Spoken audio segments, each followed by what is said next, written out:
एक आशा ही हूँ। इसके पहले मैं कौशाम्बी में कार्यरत थी चाइल्ड ब्लॉक से। कितनी बहनें मुझे जानती होंगी।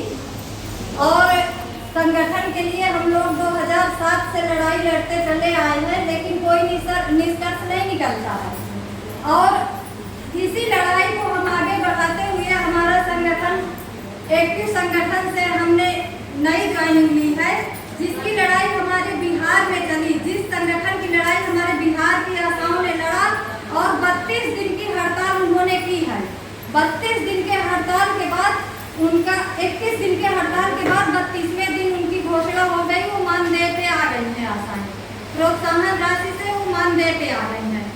तो अगर हमारे बिहार की आशाएं इतनी कम संख्या में है तो उनका हो सकता है तो हमारी यूपी की आशा बहनों की उनसे काफी ज्यादा संख्या है। तो ये लड़ाई लड़ेगी तो हमारे यूपी में भी हमारी आशाएं मानदेय पे होंगी, ना कि ये टुकड़ों में जो हमें धनराशि मिल रही है ये भी हमारे पूर्ण धनराशि नहीं मिलती। इसमें भी बहुत कटौती हो जाती है। इतनी कटौती होती है कि हम लोग उसका कोई आकलन नहीं कर सकते। हम लोग 5,000 का वाउचर देते हैं तो मात्र 2,000-3,000 रुपए हमारे खाते में आते हैं। इसी को हम लोग हटा करके सरकार से हमारी जो मांगे हैं कि हमारा एक मुश्त मानदेय हो, चाहे 10 हो, चाहे 15 हो, चाहे 18 हो, एक मुश्त मानदेय जैसे हर कर्मचारी का है। संविदा कर्मचारी का भी एक मुश्त मानदेय है, लेकिन हमारी आशा बहनों का कोई एक मुश्त मानदेय नहीं है और कार्य उनको एक सरकारी कर्मचारी के 4 गुना ज्यादा करना पड़ता है।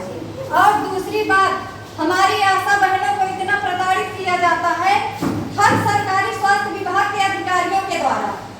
उसको किस समय क्या ड्यूटी करना है वो हमें सरकार निर्धारित नहीं करती। हमारे ब्लॉक के अधिकारी तय करते हैं कि इनसे हमें क्या कराना चाहिए, क्या गुलामी करानी चाहिए, किस तरह हमें इनसे काम कराएं।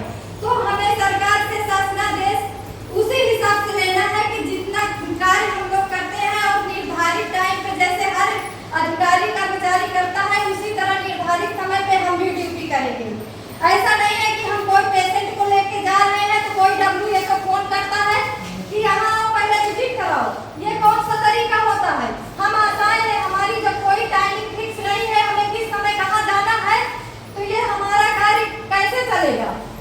तो इसीलिए हमारा जो मानदेय जो हमें प्रोत्साहन राशि मिलती है उसमें इतनी कटौती होती है। साल में अगर हमें कोई भी कार्य का, अभी कोरोना का पैसा आया है आशाओं के खाते में, उनको 12-12 हजार रुपए एक साल का मिला।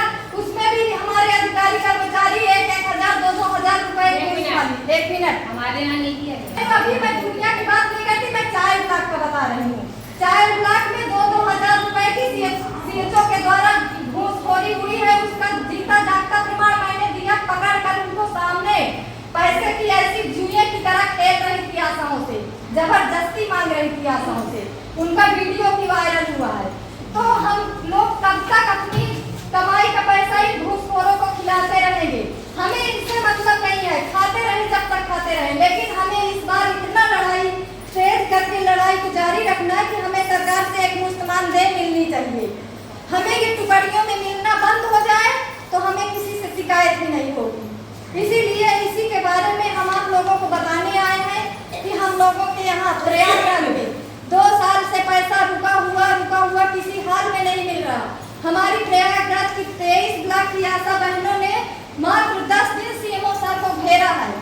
इसके बाद 10 दिन घेरने के बाद CMO सर आए, उन्होंने 1.5 घंटे की मीटिंग हम लोगों से जो है इकट्ठा बैठा करके अपने सभागार में बैठाया। हम लोगों को 1.5 घंटे मीटिंग ली। 1.5 घंटे मीटिंग लेने के बाद बोला आज के बाद आपकी कोई शिकायत नहीं रहेगी।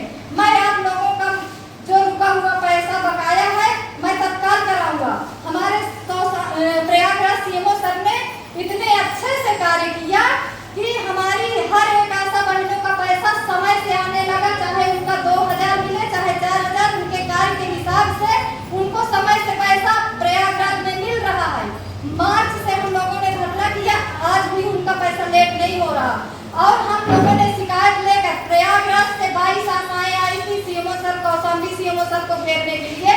जब आशाओं से 2-2 हजार रुपए की वसूली हुई तब हम लोग आए कि सर आपके जिले में ये क्या हो रहा है। तो हमारे कौशाम्बी CMO सर ने हम लोगों को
और 25 सितंबर को हम लोगों का विशाल कार्यक्रम लखनऊ में है। जो बहनें तैयार हो चलने के लिए वो लोग अपना संपर्क सूत्र नंबर हमको दें और सब लोग इकट्ठा होकर के 50,000 आशाओं का कार्यक्रम हमारा लखनऊ में तय है। हर जिले में हमारी बहनें घूम रही हैं। प्रयागराज की रायबरेली